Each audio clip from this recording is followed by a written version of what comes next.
Ok, nuevo video. Y de una de mis series favoritas, Monster, de Naoki Urasawa. Así que el tema principal de esto es hablar de la obra y el por qué la considero tan buena y recomendable de ver o leer. Así que sin más, empecemos. Monster para mí es una obra maestra de Urasawa. Claro, no he leído 20 Century Boys, así que tal vez esté equivocado. Igualmente el pinche tema es el thriller perfecto.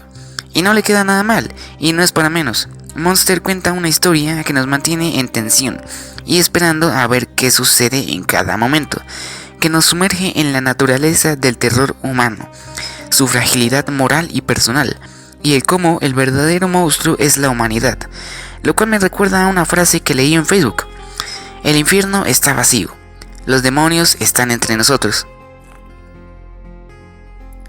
Esa frase solo representa un poco del todo, el cómo todo el terror y el miedo que y sigue existiendo en el mundo no viene de demonios del inframundo, viene de nada más que los propios humanos. Eso termina de representar Monster, como un humano pudo convertirse en aquel concepto de un monstruo. Y eso genera otra pregunta: ¿los monstruos nacen o se hacen? ¿Cómo podemos definir a un monstruo? De cómo el odio, el poder, la venganza y el terror se engendran en alguien al nacer o al crecer. Está claro que en el anime y manga se da la idea de que crearon a ese monstruo, y no se explica a fondo qué tipo de experimento generaron en aquel pequeño niño, pero también dejaron otra cosa en claro: ¿acaso sí fueron experimentos o fue algo innato en Johan? Por cualquiera de estas dos cosas, él fue el gran éxito del orfanato, y eso deja más incógnitas.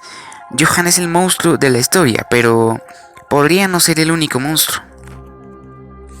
Y es que la relevancia de este contexto es lo que nos ayuda a entender algo fundamental de lo que Urasawa nos plantea. El entorno es el que define la creación de un monstruo, o el monstruo existe en cualquier parte bajo cualquier contexto. Esto deja la instancia de que no podría haber sido necesario que Johan haya crecido en un orfanato como el de la historia, sino que podría haber nacido en cualquier otra parte y ser él mismo. Esto es aterrador. ¿Bajo qué contexto está el concepto verdadero de un monstruo? Y profundizando un poco más, ahora hablemos de la determinación y la obsesión, que si lo miras bien son a menudo indistinguibles, dos magnitudes que nos motivan o impulsan a hacer un acto, pero la línea que divide una de la otra puede ser delgada y fácil de traspasar.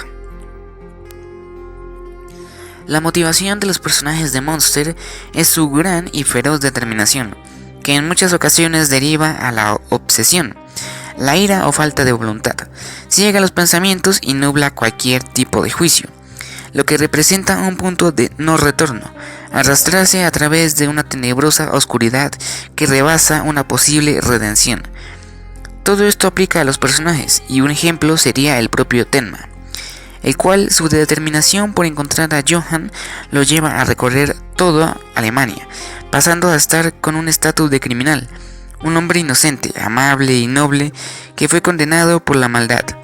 Al final de todo esto, un acto que deriva de la obsesión, que tiene como objetivo ponerle fin a la vida que alguna vez devolvió, ir en contra de su naturaleza como médico e ir al concepto de asesino.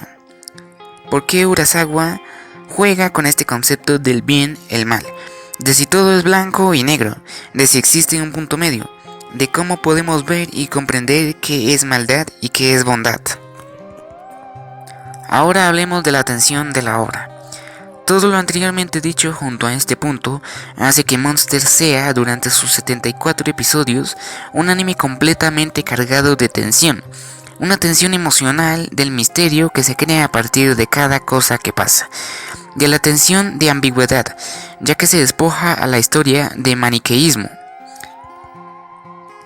Urasawa nos lleva por un camino repleto de una historia rica en personajes, tramas y cómo cohesiona todo en su obra: la tensión, el horror, la duda, la determinación o obsesión, que nos lleva a la indeterminación, a la duda, a las inevitables preguntas: ¿qué es Johan?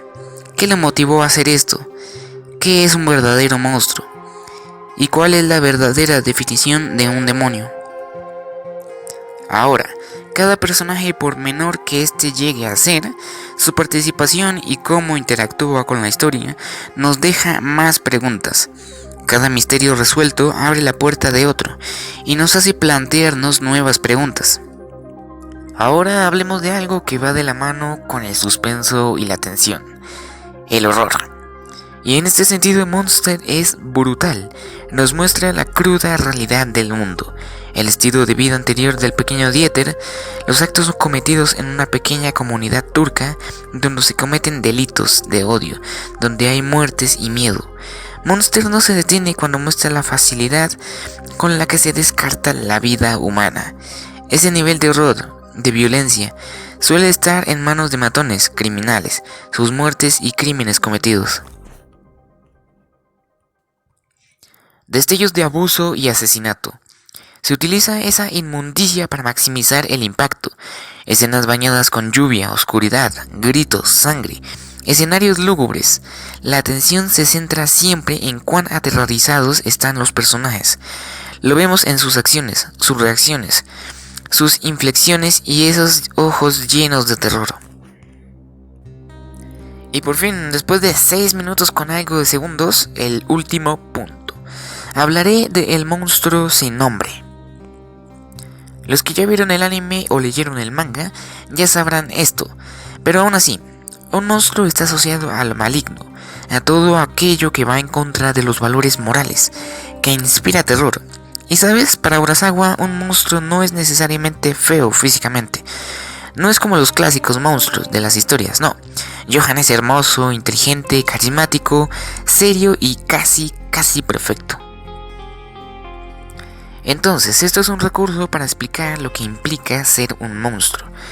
El monstruo sin nombre es un cuento infantil que nos aclara todo y que termina por sostener los argumentos del autor. Este cuento tiene un importante simbolismo en cuanto al impacto de perder o ganar, ya que vincula todo a la historia original con los hechos del cuento. Una historia que trata de la pérdida de uno mismo, que conduce a los monstruos creados a partir de nosotros.